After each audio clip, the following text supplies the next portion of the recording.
Job లేక ఇబ్బంది పడుతున్నారా? అయితే మెడికల్ కోడింగ్ మీకు మంచి ఆప్షన్. వెంటనే కాల్ చేసి కోర్సులో జాయిన్ అవ్వండి. నమస్తే సార్. నమస్తే నాన్న. నాకు ఆ సంస్కారం ఉంది కాబట్టి నమస్కారం పెట్టాను. నువ్వు అనాథవా? నేను అన్నదని కాదండి. ఏం బతుకయ్యా, ఉండగా తల్లిదండ్రులు చంపుకునేటటువంటి నువ్వేం మనిషి అయ్యా? స్నేహితులు కూడా లేనటువంటి పెళ్ళి ఏంటమ్మా? అతని తరపు ఎవరూ రాకపోవటం ఏంటి? మీ తొందర ఏంటి అసలు? నాకు అర్థం కాలేదు. కొంచెం ఫిజికల్ నీడ్స్ వల్ల తన దగ్గరికి రాలేదు. How can I digest that ma'am? ఒక్కళ్ళు సరిపోరా? మీ కుటుంబంలో ఇది ఆనవాయితీయా? తన దగ్గర ఉంటున్నాను, తిన దగ్గర ఉంటున్నాను. నువ్వు చూసుకోకపోతే వాళ్ళు హ్యాపీగా ఉండరా?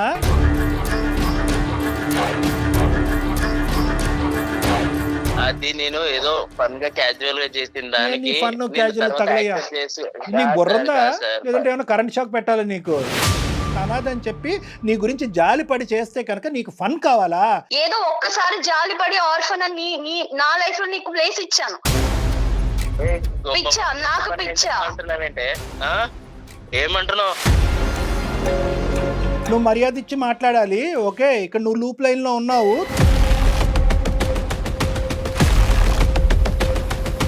నీకంత ధైర్యం ఉంటే ఇంకొక ఆడపిల్లని లైఫ్ లోకి తీసుకున్నావు. అసలు నీకు బ్రెయిన్ పని చేయట్లేదని నాకు అర్థం అవుతుంది, కానీ నీ అంత క్రాక్ గా నేను మాట్లాడలేకపోతున్నా. ఎలాంటోడు అంటున్నావు ఏంటి? బాగా చూసుకోలేదా నేను? నీ కట్నం ఇచ్చి పెళ్లి చేసుకుంటే ఎవడైనా చూస్తాడు నీలాంటోడు, అర్థమవుతుందా? వాడికి 2 గిఫ్ట్లు ఇవ్వాలి. ఒకటి కత్తిరే, లేదంటే రాడ్. ఏదైతే కట్ చేయాలో నీకు అది కట్ చేస్తే అప్పుడు నీకు ఫన్ను. ఇది కామం. నమస్తే కళ్యాణ్. నమస్తే విజయ్ గారు. కావేరి అనే అమ్మాయి మనకు మెయిల్ చేసిందండి. వైఫ్ అండ్ హస్బెండ్ మధ్య ఇష్యూ. నాకు తీవ్రమైన అన్యాయం చేశాడు భర్త.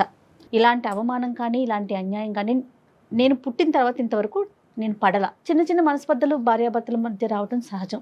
సాధారణంగా గొడవలు కూడా మనం డీల్ చేసేవి, మనం మాట్లాడేవి ఎక్కువ కూడా వాటిలోనే ఉంటాయి. కానీ చాలా కొత్తగా కనివిని ఎరుగని రీతిలో అనిపించింది కళ్యాణ్ గారు. సో అందుకని నెక్స్ట్ కాల్ కింద అమ్మాయిని తీసుకున్నాను నేను. ఒకసారి కాల్ చేయండి మేడం, తప్పకుండా.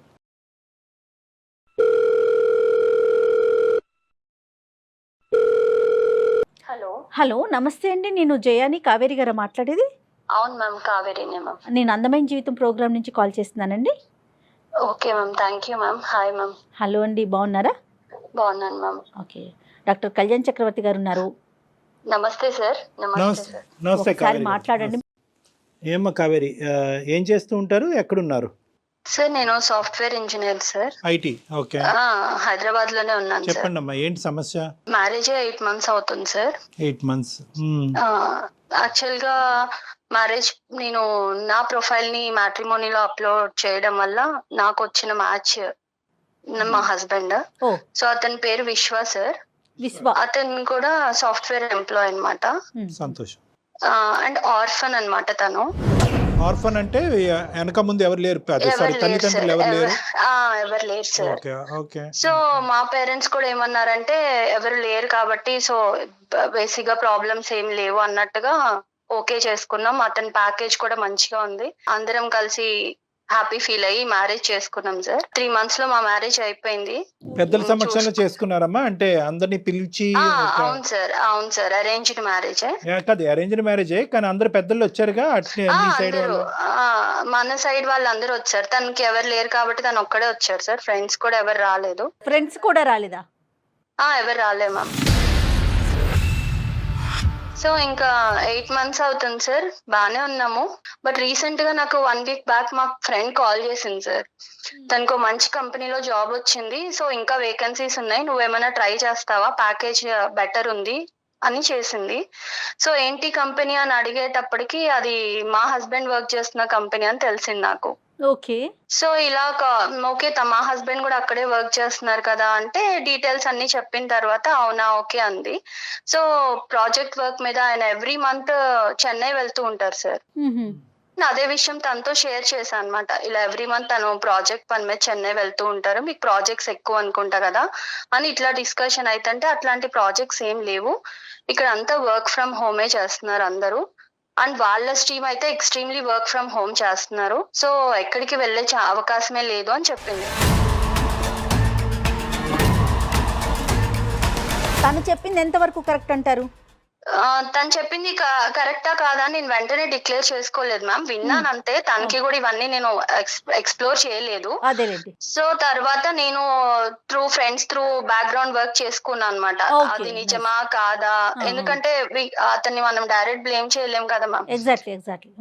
సో ఫ్రెండ్స్ త్రూ కనుక్కుంటే అట్లాంటి నిజంగానే ఏం లేదని చెప్పారు. సో అసలు ఏం జరుగుతుంది, ఎందుకు వెళ్తున్నాడు చెన్నై, అసలు కనుక్కుందాం అని చెప్పేసి నేను ఫ్రెండ్స్ త్రూ తన లొకేషన్ ఎక్కడున్నాడు ఏంటి అని కొంచెం వాళ్ళని రిక్వెస్ట్ చేసి తెలుసుకొని తన్ని వెళ్ళాను మ్యామ్ ఆ ప్లేస్ కి. ఓకే అండి, ఓకే. అక్కడికి వెళ్ళి చూసేటప్పటికి ma'am really I was shocked. నేను అసలు నా లైఫ్ లో ఇట్లా జరుగుతుంది అని నేను ఎక్స్పెక్ట్ కూడా చేయలేదు మ్యామ్. అక్కడ అతనికి ఆల్రెడీ మ్యారేజ్ అయిపోయింది. మ్యారేజ్ అయిపోయిందా? 1 year చిన్న బాబు కూడా ఉన్నాడు మ్యామ్. ఆ అమ్మాయితో ఎంతకాలం అయిందంటమ్మా పెళ్లి అయ్యి? ఫస్ట్ ఆమెతో 2 years అయిందంట సార్. 1 year బాబు ఉన్నాడు. ఆ అమ్మాయి ఎలా రియాక్ట్ అయింది నిన్ను అక్కడ చూసి? ఆ అమ్మాయి ఎదుర్కొంటానే నువ్వు వెళ్ళావా, లేదంటే ఆ అమ్మాయి లేకుండా ఇతను అడిగావా? తను కూడా ఇప్పుడు నా సిచ్యుయేషన్ అయితే అంది కూడా తనకి తెలియదు, ఎక్స్పెక్ట్ చేసి ఉండకపోవచ్చు, అసలు ఏం జరుగుతుందో తనకు అర్థమై ఉండకపోవచ్చు. ఐ మీన్ నేను గట్టిగా అరవడం తిట్టడం, ఒక చెంప దెబ్బ అయితే వేసాను కోపం వచ్చి. ఒక దెబ్బ వేయగానే మీరెవరు, మీకు ఏం రైట్ ఉంది, ఎందుకు కొడుతున్నారు మా హస్బెండ్ అని అడిగింది. సో జరిగిందంతా చెప్పిన తర్వాత షీ వాజ్ ఇన్ షాక్. ఇలా జరిగిద్దని నేను అసలు ఎక్స్పెక్ట్ కూడా చేయలేదు ma'am. I can't digest. And నేను ఇప్పుడు ఈ సిచ్యుయేషన్ నుంచి ఎలా బయటకు రావాలి, ఎలా నెక్స్ట్ నా స్టెప్ ఏం తీసుకోవాలి, నా పేరెంట్స్ కి ఏం చెప్పాలి, సొసైటీలో నా పరిస్థితి ఏంటి, అసలు నాకేం అర్థం కాలేదు మ్యామ్. అందుకే నేను మిమ్మల్ని అప్రోచ్ అవ్వాల్సి వచ్చింది. ఆ సిచ్యువేషన్ తర్వాత అతనితో మాట్లాడారా? మాట్లాడితే నా వల్ల నువ్వు ఎప్పుడు హర్ట్ అవ్వలేదు కదా, నేను ఎప్పుడు ఇబ్బంది పెట్టలేదు కదా, నిన్ను బాగానే చూసుకున్నా కదా అంటున్నాడు మ్యామ్. ఎంతవరకు కరెక్ట్ మ్యామ్? నన్ను బాగా చూసుకున్నావు అనడానికి అసలు ఇక్కడ ఛాన్స్ ఉన్నా, ఐఎమ్ సెకండ్ వైఫ్ ఇప్పుడు. How can I digest that ma'am? అమ్మా కావేరి సార్ చెప్పండి సార్. ఏం స్టెప్స్ తీసుకోవాలి అనేది ఎవరు చెప్తారమ్మా? ఇప్పుడు తీసుకోవాల్సిన స్టెప్స్ ఎప్పుడు తీసుకోవాలి? పెళ్లికి ముందు తీసుకోవాలి. నువ్వు ఇప్పుడు పెళ్లి తర్వాత చేసినటువంటి ఎంక్వైరీల్లో ఒక 1% అయినా పెళ్లికి ముందు చేసుంటే కనుక ఏదో ఒక గుట్ట అయితే బయటకు వచ్చి ఉండేది. అమ్మా నాన్న లేరు అంతవరకు అర్థమైంది. వెనక ముందు ఎవరు లేకపోవటం అనేది మాకు అర్థమైనా కూడా స్నేహితులు కూడా లేనటువంటి పెళ్ళి ఏంటమ్మా? అతని తరపు ఎవరూ రాకపోవటం ఏంటి? మీ తొందర ఏంటి అసలు నాకు అర్థం కాలేదు. నువ్వు చదువుకున్నటువంటి అమ్మాయి ఏంటి, పెళ్లి రేపో ఎల్లుండో జరగకపోతే ఏమైనా ఆకాశం నెత్తి మీద పడుతుందా, మిద్దిరికి నెత్తి మీద పడుతుంది? ఏమవుతుంది ఏంటి తొందరపాటుతనం? నీకు ఎంక్వైరీ చేయాలన్న ఆలోచన సమయస్ఫూర్తి లేదు. మీ తల్లిదండ్రులు మాత్రం ఈ కొద్ది గొప్ప ఎంక్వైరీ చేయకూడదా? పేరెంట్స్ ఎంక్వైరీ చేయాలి కదా. మీకు కనిపించినటువంటి ఫిగర్ ఏంటంటే ఆ 6 అక్షరాల 6 నెంబర్స్ ఫిగర్ కనిపించింది మీకు.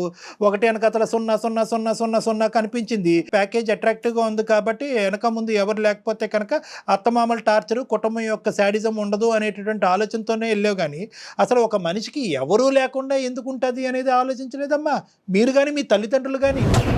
ఇక్కడ మీతో పాటు తల్లిదండ్రుల పాత్ర చాలా ఉంది కదండి కావేరి. అవును మ్యామ్. యాక్చువల్ గా నేను మమ్మీ వాళ్ళు తెలుసు కదా మ్యామ్, ఇప్పుడు ఆల్రెడీ ఇప్పుడున్న సొసైటీలో లవ్ మ్యారేజ్ జరుగుతున్నాయి, అన్ని ఎవరి ఇష్టమైనట్టు వాళ్ళు.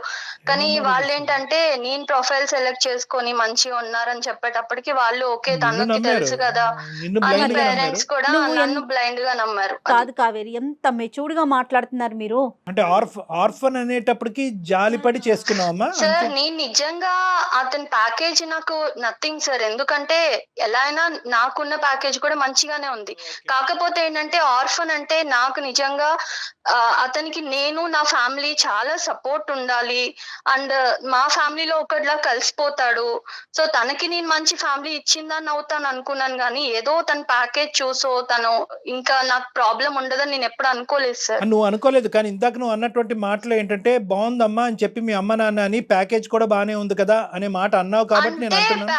అదే నాకు అర్థమైంది సార్. యాజ్ ఏ పేరెంట్స్ గా వాళ్ళ కన్సర్న్ ఇంకా అలా అనుకుంటారు కదా, ఇంకా క్యారెక్టర్ అది అంటే నేనేదో చూస్ చేసుకున్నా ఓకే మంచి. సో ఇక్కడ ఏంటంటే ఆర్ఫన్ అనే దాంట్లో అతనికి మంచి జీవితాన్ని ఇద్దాం అనే ఉద్దేశం అమ్మా, లేదంటే నీకు మంచి జీవితం లభిస్తుంది అనే ఉద్దేశం? అంటే అతనికి సంబంధించినటువంటి ప్రేమ అటు ఇటు పోకుండా మొత్తం అంతా నాకే వస్తుందనే ఆలోచన వల్ల చేసుకున్నావా, లేదంటే అతనికి ఏకాకి అతను ఎవరికి లేరు కాబట్టి అతనికి నేను ఒక కుటుంబం ఇవ్వాలని? తనకి ఎవరు లేరు కాబట్టి సో మంచిగా చూసుకోవచ్చు, తను మంచిగా ఉంటాడు, మాలో ఒకటిలా ఉంటాడు, తనకు గొప్ప కూడా రిటర్న్ హ్యాపీగా గిఫ్ట్ ఇచ్చాడు ఉంటది. నీకు. మామూలు రిటర్న్ గిఫ్ట్ కాదు. నువ్వు ఇచ్చిన కాదు దానికి కావేరి, ఇవాళ రేపు ఇప్పుడు ప్రతి ఒక్కరు ఫోన్ లో కూడా మాట్లాడుకుంటున్నారు కదమ్మా. వన్స్ ఎంగేజ్మెంట్ అయినా లేకపోతే ఓకే అనుకున్న తర్వాత అట్లా మీ ఇద్దరు మాట్లాడుకోలేదా? అబ్బాయితో నువ్వు మాట్లాడలేదా? మాట్లాడాను మ్యామ్. ఇప్పుడైనా ఎక్కడ నాకు చెప్పలా? మా ఫ్రెండ్ కాల్ చేసే వరకు కూడా నాకు అసలు ఈ డౌట్ అనేది నాకు రాలా. ఎందుకంటే నన్ను తను అంతే మంచిగానే ఎక్కడ చూసుకున్నాడు. ఎక్స్ప్రెస్ చేయలే అతను? ఎక్కడా కూడా ఈవెన్ మా పేరెంట్స్ కైనా కూడా డౌట్ రాలా. అతను అంత మంచిగానే ఉన్నాడు. మా పేరెంట్స్ అయినా చాలా హ్యాపీ. ఎందుకంటే మనం ఆర్ఫన్ అని ఎంక్వైరీ చేసుకున్నా కూడా వాట్ ఎవర్ ఇట్ ఈస్ తను మంచోడు అన్న ఫీలింగే ఉంది. నాకు మా ఫ్రెండ్ కాల్ చేసే వరకు 1% డౌట్ కూడా రాలేదు మ్యామ్. నన్ను ఎందుకు ఇట్లా పెళ్లి చేసుకున్నావు అని నిలదీసినప్పుడు అతను ఏం చెప్తాడు? మిమ్మల్ని బాగా చూసుకోవటమేనా? అదే ఆన్సర్ చెప్తున్నాడు మ్యామ్. అందుకే నాకు అర్థం కావట్లా. ఇప్పుడు ఇద్దరిని నేను తన్ని కన్విన్స్ చేసుకుంటాను, మంచిగా ఉందాం అంటున్నాడు మ్యామ్. అది ఎంతవరకు 1+2 అడుగుతున్నాడు అతను చక్కగా. వాడు కన్విన్స్ ఏం కన్విన్స్ చేస్తాడు? ఎవరిని చేస్తాడు? వాడు ఏమైనా పెద్ద ఇది అనుకుంటున్నాడా పోటుగాడా? అసలు సెకండ్ వైఫ్ అనే పదం కూడా లేదమ్మా అసలు వాస్తవానికి. ఏంటంటే ఎందుకంటే సెకండ్ అనేది ఉంటది కానీ ఆ ఫిల్ ఇన్ ద బ్యాంక్ లో ఎవరికి ఏది కావాలంటే అది నింపేసుకోవచ్చు. నీ దురదృష్టం ఏంటంటే సెకండ్ ఆ బంధం ఏంటో తెలియదు. ఇప్పుడు ఆ పరిస్థితిలో నువ్వు ఉన్నావు. సో కాబట్టి ఆ వైఫ్ అనే పదం కూడా కాదు అతను చేసినటువంటిది. ఎందుకు చూసే ప్రేక్షకులకి చాలా మందికి అర్థమై ఉంటుంది. ఇక్కడ నాకంటే లాయర్ గారు ఉంటే బాగుంటుంది. వాస్తవానికి అది చట్టరీత్యా నేరం. అతను చేసినటువంటి పని చట్టరీత్యా నేరం. లీగల్ గా కూడా నేను ఎక్కడ క్వశ్చన్ చేయడానికి కూడా నాకు అవకాశం లేదు. ఇప్పుడు మీరు అన్నట్టే రేపు లాయర్ కూడా అనొచ్చు, అమ్మా ఎంక్వైరీ చేయకుండా నువ్వు ఎందుకు ఈ స్టెప్ తీసుకున్నావు, ఎందుకు యాక్సెప్ట్ చేశారని. లేదు పెళ్లి చేసుకున్నారు, అంతమంది సమక్షంలో పెళ్లి చేసుకున్నారు. యూ హావ్ బీన్ చీటెడ్ అమ్మా. So that is very clear cut. నువ్వు చీట్ చేయబడ్డావు. Second marriage is called as bigamy. అది కూడా లీగల్గా నేను ఆ పెద్ద పదాలు నేను వాడిను కానీ అది కూడా చట్టరీత్యా నేరం. చీటింగ్, రెండో పెళ్లి చేసుకోవటం రెండు చట్టరీత్యా నేరమే. కానీ ఇక్కడ ఏంటంటే నువ్వేమనుకుంటున్నావు ఇటువంటి పొజిషన్లో? అతను మంచిగా చూసుకున్నందుకు ఏమీ లేనట్టుగా వదిలేయాలని అనుకుంటున్నావా? ఎందుకు ఇలా చేశాడు అనే ప్రశ్నకి సమాధానం వెతుకుతున్నావు. అడగాలి. ఎందుకంటే ఇవాళ నాకు జరిగింది, రేపు ఇంకొక అమ్మాయికి జరగచ్చు కదా. ఆర్ఫన్ అనే ట్యాగ్ తో ఎంతమందిని మోసం చేశాడో మనకి. మీరేం ఎక్స్పెక్ట్ చేస్తున్నారండి మాకు మెయిల్ చేయడానికి అందమైన జీవితానికి? నాకు అతనితో ఉండాలని కాదు మ్యామ్, కానీ అతనికి రియలైజేషన్ రావాలి. అండ్ ఇంకొకసారి ఇంకొక అమ్మాయి లైఫ్ తో గానీ, ఇప్పుడున్న అమ్మాయి వాళ్ళ ఫస్ట్ వైఫ్ అది తను మ్యారేజ్ చేసుకున్న అమ్మాయి, తనకి మళ్ళీ ఇలాంటి ప్రాబ్లం రావద్దు సార్. సో మీరు డిసైడ్ అయిపోయారు అతని నుంచి దూరంగా ఉండటానికి? ఉండాలని అనుకుంటున్నాను మ్యామ్. సో ఒకటే కదమ్మా, ఒకటే డోర్ ఓపెన్ చేస్తావు. ఏంటంటే నా స్థానం 10లో చేయండి, నాకు నా భర్త కావాలి అనేటువంటిది లేదు. ఓన్లీ థింగ్ ఏంటంటే నేను మోసపోయాను, అలాగే వేరే ఆడపిల్ల మోసపోకూడదు. వీడు వెచ్చలపెట్టి తన అందమైన జీవితం ద్వారా కట్ చేయండి అని రిక్వెస్ట్ చేయాలి. అండ్ ఇలాంటి నాలాగా ఆర్ఫన్ కదా మంచి చేద్దామని తలకి తగిలించుకునే వాళ్ళు చాలా మంది ఉండుండొచ్చు. సో అలాంటి వాళ్ళందరికీ మన అందమైన జీవితం ప్రోగ్రామ్ నుంచి ఒక రియలైజేషన్ రావాలి. ఏ స్టెప్ తీసుకున్నా వాళ్ళు ఇలాంటి లైఫ్ లో గుర్తుపెట్టుకోవాలి సార్. అదొకటే నాకు మీరు చేసే ఫేవర్. నీ రీజన్ చాలా హ్యాపీగా ఉందమ్మా. ఎందుకంటే జనరల్గా ఈ రీజన్ రాదు. సార్ నేను మోసపోయాను, నేను అన్యాయం అయిపోయాను, నా జీవితం ఎలా అయిపోయింది, ఏదో విధంగా ఏదో కట్టే కొట్టే తెచ్చి మా భర్తను నాకు అప్పచెప్పండి, అవతల ఆడదు ఎలా పోయినా పర్లేదు అనే భాష మేము ఎక్కువ వింటా ఉంటాం. కానీ ఈ రోజు నువ్వేంటంటే సమాజం గురించి ఆలోచిస్తూ, దేశం గురించి ఆలోచిస్తూ ముందుకు వచ్చావు కదమ్మా. రియల్లీ గ్రేట్ అమ్మా, రియల్లీ గ్రేట్. సార్ 8 months లో దేవుడు ఎందుకు నాకు ఇలాంటి సిచ్యువేషన్ తెచ్చాడు. ఇంకో 1-2 years అంటే నేను కూడా ఒక బేబీతో మళ్ళీ అప్పుడు నిజంగానే ఇలా అడిగేదాన్నేమో, సార్ ఏదో ఒకటి చేయండి అని. బట్ రియల్లీ గాడ్స్ సేక్ నేను ఇప్పుడు కొంచెం సేఫ్ జోన్ లో ఉన్నా. సో అలాగే ఇంకెవరు సఫర్ అవ్వద్దు సార్. ఇక్కడ ఏమన్నా ఒక పాజిటివ్ యాంగిల్ ఉందంటే కనుక నువ్వు ఇంకా కన్సీవ్ అవ్వకపోవటం, గర్భవతి కాకపోవటం అనేది ఒక పాజిటివ్ యాంగిల్ అమ్మా నిజంగా. ఎందుకంటే ఈ రోజు నీ మనస్సాక్షికి నువ్వు సమాధానం చెప్పుకోవాలి. రేపొద్దున పుట్టబోయే బిడ్డకి సమాధానం చెప్పుకునే దురదృష్టకరమైన పరిస్థితి రాలేదు. హ్యాపీ. అతను దొరుకుతాడమ్మా మనకి ఇప్పుడు. సార్ నేను కాన్ఫరెన్స్ పెడతాను సార్. మంచిగా ఫుల్ మీల్స్ పెడదాం. The person you are speaking with has put your call on hold. Hello విశ్వ. హలో చెప్పు. నేను అందమైన జీవితం ప్రోగ్రామ్ మ్యామ్ వాళ్ళ దగ్గర నా ప్రాబ్లం తీసుకెళ్లాను. నువ్వు ఇప్పుడు అక్కడికి ఎందుకు వెళ్ళావు? మరి ఎక్కడికి వెళ్ళాలి? నువ్వు చేసిన గొప్ప పనికి నేను ఎక్కడికి వెళ్ళాలో చెప్తే పోనీ అక్కడికే వెళ్తా. ఏదన్నా ఉంటే ఇంట్లో చూసుకోవాలి కానీ బయట రోడ్డు మీదకి ఎందుకు ఎక్కావు? అంటే నా ఇజ్జత్ తీసేస్తావా రోడ్డు మీదకి వెళ్ళి? ఇజ్జత్ ఉందని నువ్వు అనుకుంటే నీ ఇష్టం. లేదు సార్ తో మాట్లాడితే సార్ ఎంత ఇజ్జత్ ఉందో చెప్తారు నీకు. ఏదన్నా ఉంటే నువ్వు నాతో మాట్లాడాలి, ఇంట్లో చూసుకోవాలి తప్ప నువ్వు రోడ్డు మీదకి ఎక్కేసి ఛానల్స్ లో కూర్చుంటాను అందమైన జీవితం అది ఏంటి నువ్వు? విశ్వ నమస్తే నాన్న. నమస్తే సార్. నాకు ఆ సంస్కారం ఉంది కాబట్టి నమస్కారం పెట్టాను. నువ్వేంటంటే ఇంకా మా అందమైన జీవితం దగ్గర నుంచి ఫోన్ కాల్ వస్తేనే ఎందుకు బజార్కి ఇచ్చావని అంటున్నావు. సంతోషం, పోలీస్ స్టేషన్ నుంచి ఫోన్ రాలే. పోలీస్ స్టేషన్ నుంచి నీకు ఫోన్ రావాలా అక్కర్లేదా? అసలు పోలీస్ స్టేషన్ కి వెళ్ళాల్సిన కాదు, ఊరికి నేను అడుగుతున్నా. ఇటువంటి పరిస్థితుల్లో బాగా చదువుకున్నావు కదా, ఎన్నో డిగ్రీలు, ఎంతో పెద్ద కంపెనీలో పనిచేస్తున్నావు కదా, ఇటువంటి పరిస్థితుల్లో పోలీస్ స్టేషన్ నుంచి ఫోన్ రావడానికి అవకాశం ఉందా లేదా అని అడుగుతున్నాను నేను. ఇప్పుడు పోలీస్ స్టేషన్ లో కేసు పెట్టేసి పెట్టలే తప్పు నేనేం చేశాను? తప్పు ఏం చేశాను అంటున్నాడు అతను. Right, okay. అయితే నీకు అసలు ఏమీ తెలియదు కాబట్టి ఆ అమ్మాయి ఏమని చెప్పిందంటే, నీ యొక్క సెకండ్ అమ్మాయి, ఆ అమ్మాయిని భార్య అంటామా ఏమంటామా, నువ్వేమనుకుని ఆ అమ్మాయిని చేసుకున్నావు అనేది నాకు తెలియదు. కానీ నాది నీ దగ్గర నుంచి ఒకటే ప్రశ్న, ఎందుకు నీకు ఇంత ఒక్కళ్ళు సరిపోరా, ఇద్దరు ఎందుకు నీకు? ఒకళ్ళు సరిపోరా అంటే అది అనుకోకుండా జరిగిందండి. అది ఏమనుకున్నా ఏంటి పెళ్లి? ఏమనుకోకుండా. ఒక అమ్మాయిని పెళ్లి చేసుకోవటం అనుకోకుండా జరుగుతుందా? ఆ అమ్మాయి చెప్పినట్టు ఫస్ట్ మ్యారేజ్ అయిందండి. తను, నా వైఫ్ వచ్చేసి చెన్నైలో వర్క్ చేస్తూ ఉంటుంది, నేను హైదరాబాద్ లో వర్క్ చేస్తున్నాను. తను ఎప్పుడు ఇక్కడికి రాలేదు. సో నా ప్యాకేజ్ ఇక్కడ బాగుంది, ఇక్కడికి రమ్మని తనని చాలానే అడిగాను, తను రాలేదు. తను దగ్గరికి నేను వెళ్దామంటే నాకు అవ్వలేదు. సో తను రాకపోయేసరికి నేను ఫన్ గా ప్రొఫైల్ పెట్టాను మ్యాట్రిమోనీలో. కదే మళ్ళీ చెప్పాలి నువ్వు, మాకు చిన్న కన్ఫ్యూజన్, మాకు అంత నాలెడ్జ్ లేదు. నార్మల్గా ప్రొఫైల్ పెట్టమైందయ్యా. నార్మల్గా పెట్టడం అంటే ఏంటి?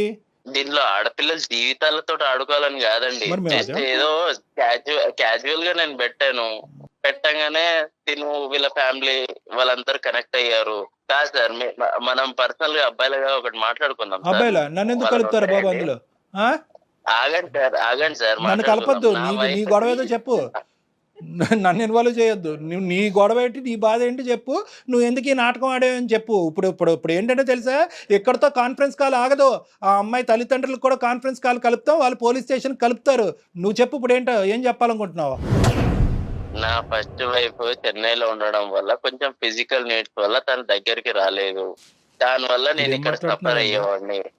దాంతో నేను ఏదో క్యాజువల్ గా మ్యాట్రిమోన్ లో పెట్టేసరికి తిను కనెక్ట్ అయింది. పెళ్లి చేసుకున్నాను, అందే ఇద్దరిని హ్యాపీగానే చూసుకుంటున్నాను. తన దగ్గర ఉంటున్నాను, తిన దగ్గర ఉంటున్నాను. నువ్వు చూసుకోకపోతే వాళ్ళు హ్యాపీగా ఉండరా?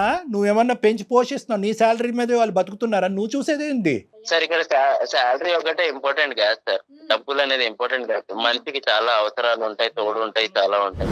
కాదు, రెండు పెళ్లి చేసుకుంటే తప్పు, సమాజం అంగీకరించదు, చట్టరీత్యా నేరం, దానికి 7 సంవత్సరాలు జైలు శిక్ష పడుతుంది. నాకే బోటాబోటీ నాలెడ్జ్, ఇది తెలుసా నీకు?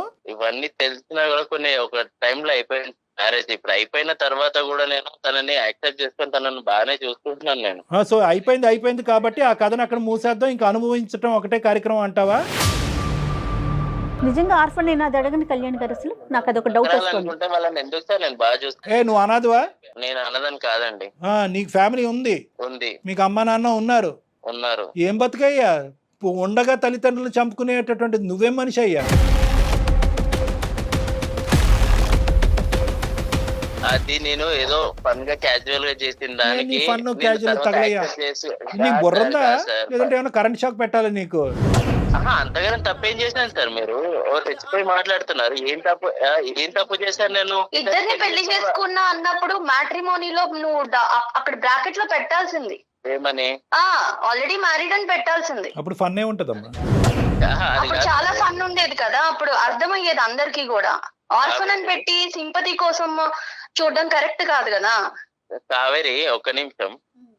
నేను ఆర్ఫన్ అయితే ఫ్యామిలీ అయితే నిన్ను బాగా చూసుకున్నానా లేదా అది చెప్పు. ఇప్పుడు ఫ్యామిలీ అయితే నాకు ఒక రైట్ ఉండేది, మీ ఫ్యామిలీ దగ్గరకు వచ్చి, లేకపోతే నీకు ఫ్యామిలీ ఉంటే చూసుకున్నానా లేదా?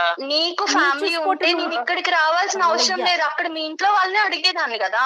ఫ్యామిలీ లేదు, నువ్వు ఒక ఆర్ఫన్ అని రోడ్డు మీదకి వెళ్ళిపోతున్నావు, నువ్వు ఇజ్జత్ తీసేస్తున్నావు.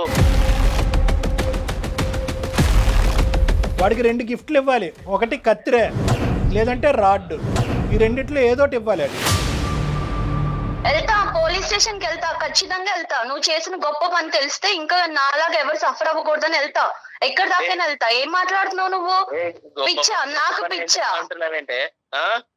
ఏమంటున్నావు? నువ్వు మర్యాద ఇచ్చి మాట్లాడాలి. ఓకే, ఇక్కడ నువ్వు లూప్ లైన్లో ఉన్నావు, తొందరలోనే నువ్వు జైల్లోకి వెళ్ళబోతున్నావు. ఆ అమ్మాయి చేత ఏవైతే కేసులు పెట్టించాలో దగ్గరుండి ఒక అడ్వకేట్ హెల్ప్తో మేము కేసులు పెట్టిస్తాము.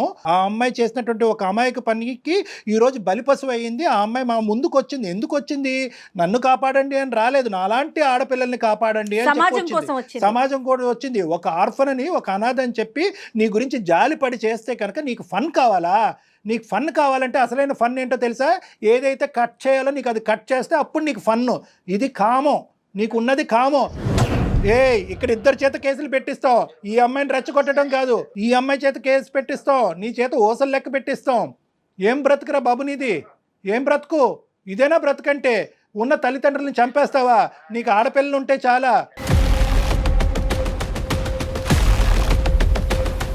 పిచ్చిదాన్ని అనుకుంటున్నావా? ఏదో ఒక్కసారి జాలిపడి ఆర్ఫన్ అని నా లైఫ్ లో నీకు ప్లేస్ ఇచ్చాను. ఇచ్చింది నువ్వు నిలబెట్టుకోకుండా నువ్వు ఎలాంటాడో బయటపడిన తర్వాత నీ మాటలు మాట్లాడడం కూడా అనవసరం నీతో. Direct sir please. ఎలాంటాడు అంటున్నావు ఏంటి? బాగా చూసుకోలేదా నేను? ఏంట్రా, అది ఎవరైనా చూసుకుంటాడు రా బాబు, ఎవడైనా చూసుకుంటాడు. కట్నం ఇచ్చి పెళ్లి చేస్తే ఎవడైనా చూసుకుంటాడు, నువ్వే కాదు. సంబంధాలు ఉన్నాయా? చాలా సంబంధాలు ఉన్నాయా? నేను తర్వాత ఎవడైనా చూసుకుంటాడు అంటున్నావేంటి? ఎవడైనా అంటే కట్నం ఇచ్చి పెళ్లి చేసుకుంటే ఎవడైనా చూస్తాడు నీలాంటోడు. అర్థమవుతుందా? దానికి పెద్ద నువ్వేదో గొప్ప చేసేసినట్టు నన్ను తెగ అర్థమవుతుందా? నేను కేసులు పెడతాను అది చేస్తాను అంటే రెచ్చిపోతున్నావు అక్కడ ఉండి. ఏమీ రెచ్చిపోవట్లేదు. ఆ అమ్మాయి మేము రెచ్చగొట్టలేదు. ఆ అమ్మాయి రెచ్చిపోవాల్సినటువంటి అవసరం లేదు. ఈ అమ్మాయి మాట్లాడేవన్నీ వాస్తవాలే. ఆ అమ్మాయి ఏమీ కలగని మాట్లాడలేదు. ఆ అమ్మాయి సమాజం గురించి పోరాడుతుంది. ఆ అమ్మాయికి 210% మా సపోర్ట్ ఉంటుంది. నీ లొకేషన్ కూడా మేము ఇప్పుడు ట్రేస్ చేసాం. నువ్వు ఎక్కడున్నావు అనేది కూడా మాకు తెలుసు. తొందరలోనే నీ దగ్గరలో ఉన్న పోలీస్ స్టేషన్కి వెళ్ళి, లేదంటే అక్కడి నుంచి ఇక్కడ నువ్వు ట్రాన్స్పోర్ట్ అవ్వాలి. ఇటువంటి చర్యలు మేము తొందరలోనే తీసుకోబోతున్నాం. నువ్వు జాగ్రత్త. ఇవాళ రేపు ఇద్దరు భార్యలను ఎవరైనా పెళ్లి చేసుకుంటున్నారా లేదా? అరే బాబు, ఏ దేశంలో ఉన్నావు, ఏ ప్రపంచంలో ఉన్నారా బాబు? ఇద్దరు భార్యలను ఎవరు చేసుకుంటారా బాబు? మీరేం సార్ ఇంకా సింగిల్ భార్య సింగిల్ వైఫ్ అన్నట్టు మాట్లాడుతున్నారు? అలా కాదు, మీ కుటుంబంలో ఇది ఆనవాయితీయా? కుటుంబం గురించి ఎందుకు సార్? కుటుంబం మానవాయితీ కాదు సార్. నువ్వు అంటున్నావు కదా ఇది కామన్ కదా, మీరు మగవాళ్ళే కదా సార్, మీకు ఇద్దరు ఉండొచ్చు కదా అని అంటున్నావు కదా. ఇటినండి, ఒక అమ్మాయి నన్ను సాటిస్ఫై చేయలేదు, నేను రెండో పెళ్లి చేసుకున్నాను. నీ సాటిస్ఫాక్షన్ కి లిమిట్ ఉందా? దానికి లిమిట్ కూడా లేదా? అంటే నీకు తెలియదు నాకు లిమిట్ ఉందా లేదా అని? నాన్న, ఇది సమాజం. ఓకే, ఇది ఒక సమాజం, ఇది ఒక సాంప్రదాయం ఉంటుంది, ఇక్కడ ఒక చట్టం ఉంటుంది. ఒకరికి ముగ్గురు నలుగురు అనేటటువంటిది వర్కౌట్ అవ్వదు. ఎలా పడితే అలా పెళ్ళిళ్ళు చేసుకోవటం ఫన్ అండి, క్రేజీ అండి, క్యాజువల్ అండి అని నువ్వు ఆడేటటువంటి పదాలు సమాజం అంగీకరించదు. దానికి శిక్ష పడుతుంది. అసలు ఇవన్నీ మీకు తెలుసా? చదువుకొని ఉద్యోగం చేసిన మినిమం నాలెడ్జ్ కదా, ఇవి తెలీదా మీకు? ఏంటి ఫన్ను క్యాజువల్? నీకుంటుంది, జైల్లో ఉంటుంది ఫన్ను క్యాజువల్. కావేరి, నేనేమనుకున్నానంటే ఇంత చెప్పిన తర్వాత, ఇంత మాట్లాడి, ఇంత గర్జించిన తర్వాత ఎక్కడో చోట కొద్దిగైనా కూడా అతనికి కొద్దిగా కనువిప్పు కలుగుతుందేమో, పశ్చాత్తాపం పడతాదేమో, బహుశా ఎవరితో అన్నా మాట్లాడి ఆ శిక్ష ఏమైనా తగ్గించచ్చేమో అనుకున్నాను. కానీ అతను నన్నే అంటున్నాడు, సార్ మీరేంటి సార్, మీరు ఇంత క్యాజువల్గా ఒక్కరితో ఎలా ఉన్నారని నన్ను అడుగుతున్నాడు. తన వే ఓకే, నేను కూడా రేపు రెండో పెళ్లి చేసుకుంటా మ్యామ్. నాకు రెండో హస్బెండ్ లా ఉంటాడా? చెంప పగలకూడదా? నీ ప్రోటోకాల్ నీకుంది. ఆడవాళ్ళు రెండోది చేసుకుంటే చంపలు పగల కొడతారు, 2, 3, 4 చేసుకుంటే మగవాళ్ళకు మాత్రం ఏం అనకూడదు. ఎందుకంటే నిన్ను మంచిగా చూసుకుంటున్నాను, అది సరిపోదా అనేది. సార్ నేను మంచిగా చూసుకుంటాను సార్, మంచిగా చూసుకుంటా తన్ని కూడా. నేను ఇంకో పెళ్లి చేసుకుంటాను సార్.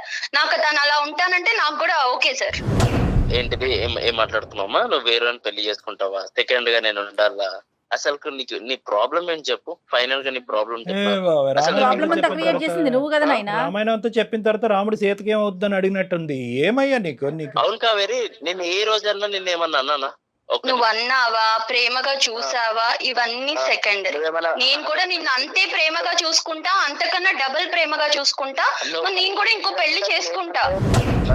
ఎలా నువ్వు అసలు నీకు అంత ధైర్యం ఉంటే ఇంకొక ఆడపిల్లని లైఫ్ లోకి తీసుకున్నావు? అసలు నీకు బ్రెయిన్ పని చేయట్లేదని నాకు అర్థమవుతుంది. కానీ నీ అంత క్రాక్ గా నేను మాట్లాడలేకపోతున్నా. అర్థమవుతుందా? అసలు నీకు పెళ్ళే, నిన్ను నమ్ముకుని ఒక అమ్మాయి అక్కడ ఉంది విత్ కిడ్. నా ఫస్ట్ వైఫ్ దగ్గర నాకు ఎలాంటి హ్యాపీనెస్ లేకుండా, ఇప్పుడు నాకు నీ దగ్గర నుంచి హ్యాపీనెస్ లేదు. మరి నాకు హ్యాపీనెస్ లేదు. ఆ అమ్మాయి అయితే నీతో ఉండాలని అనుకోవట్లేదు. అది చాలా దూరం మాట, అది నువ్వు కల్లో కూడా ఊహించుకోవద్దు. కేసులు ఏ విధంగా పెడతాది, ఏ విధంగా ఈ అమ్మాయి ముందుకు తీసుకెళ్తుంది అనేటటువంటిది అది మా చేతుల్లో లేదు. ఆ అమ్మాయి కోరుకుంటే దానికి మేము సహాయపడగలం, ఆ అమ్మాయికి కావాల్సినటువంటి దారి చూపెట్టగలం. నాకు కావేరి అంటే ఇష్టం సార్, అలానే నా ఫస్ట్ వైఫ్ ఇష్టం లేదనంట, తను కూడా ఇష్టమే. ఇద్దరు కావాలి. నేను వీళ్ళిద్దరిని హ్యాపీగా చూసుకోగలుగుతాను సార్. నువ్వు ఎంతమందినో చూసుకుంటావు, అది కాదు లెక్క. వీళ్ళిద్దరు నిన్ను యాక్సెప్ట్ చేస్తున్నారా లేదా అనేది. బాల్ నీ నువ్వు కోర్టులో లేదు, చూసుకునేదేంటి బాడీ? బాల్ నీ కోర్టులో లేదు, బాల్ వాళ్ళ కోర్టులో ఉంది. ఈ అమ్మాయికి ఇప్పుడు ఏం బరువు లేదు, బాధ్యత లేదు. తూతు మంత్రంగా ఒక పెళ్లి జరిగింది.